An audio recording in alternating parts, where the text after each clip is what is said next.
olimo nitiere weche ma doho timo kaka en gweth maduong' e gima doho timo ni achiel gik ma gavana osewacho ni kare te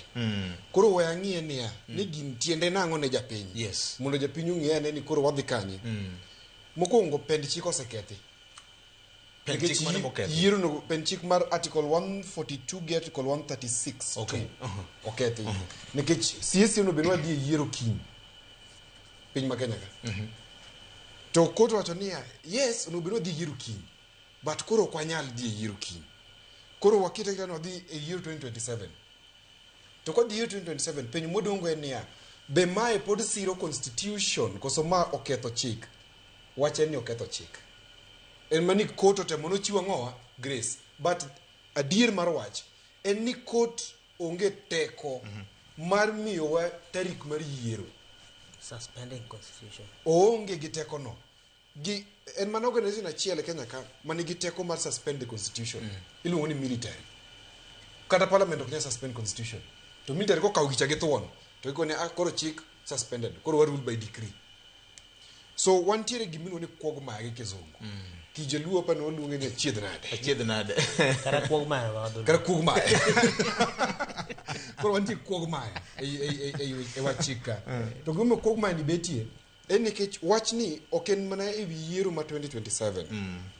wachni penjo niya ni ker onego bed ni otiyo chakre tarik adi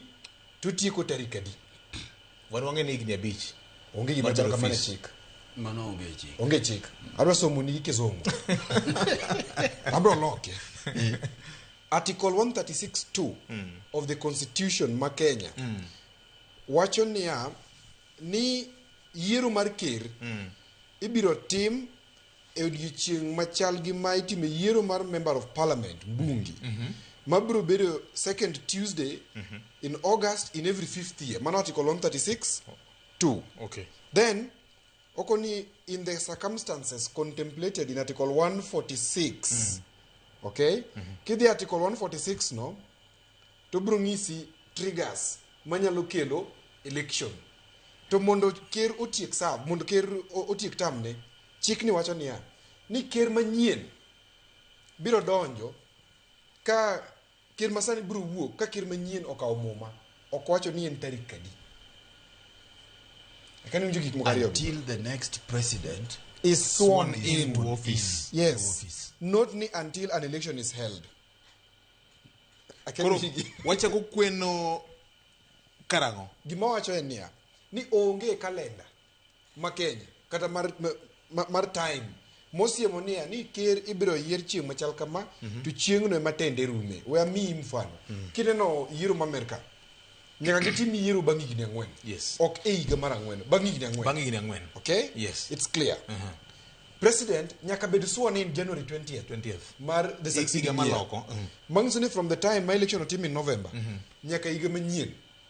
ilo ni lame duck period mang'isoni president ok nya timo ok nya yiero chief justice ok nya yiero constitutional officers ok nya yiero kata jatend police transition period moro en transition period yes koro Kenya onge gino okay koro gimomin ne japiny niya wachomo referendum it could sound weird but we are pimni kaka wachomo referendum pimna nena Brian king'iyo wach mar the term of the president en achiel kuom gik moko apar under article 255 ma constitution neno niya ni nyaka wadog ir jopiny mondo wapenj sani wapenjo niya ni term mar president en ang'o e constitution cha term mar president onge akani miya kanyo onge it is not there owach mana niya ni yiero mar ker nyaka tim e higa mar 5 ok bang' higa mar 5 kendo dholuto ber moyo kizungu yes nikech jogi thagre kizungu kayiem e higa mar 5 mang'so ni ka higa mar 5 nochakre nyoro to the 1st August the second tich ariyo mar ariyo en kiny mar dwe mar 8 e higa mar 5 e higa mar 5 ing'e mo dholuo ler kabisa yes ni wan gi gine komo mar higa kaso wan gi komo mar opon okamano yes koro wang'eyo ni komo mar higa en mane to opon en mane in fact opon ema ni higa e ang'owa e higa koro kamano aka dwa ng'iye e wach chike mar yiero ni okay koro constitution ok ong'isowa ni kalenda kidhi e kalenda ni e wall e korot kacha tisiemo onge kama president chai kumurume e date but nitiere circumstance lo alwora ma president save ni chieng' mokawo muma e chieng' mochake to chieng' motieke en chieng' ma ng'ato nono ochamo muma to chik bende ng'iyo ni nitiere situations manyalo miyo president serve beyond his term achiel kuom gi ni kwane lweny mano nyiso ni term of the president is not clear the constitution koro nyaka dog e referendum nikech wan ka wanyalo bet ni wawinjore but jomoko nyalo bet wacho ni en higa mar 5 jomoko wacho ni en bang' higa mar 5 to constitution ok owacho gini to referendum no gine constitution article 255 omiyowa katiba omiyowa ni article 255 nyaka kidwa yiero term mar the president dog ir jopiny mondo ipenjgi ni to dware ni president oserve higni 5 koso higni 4 gi nus. Itemo wacho ni mae fuok kata maduong' mane joma ne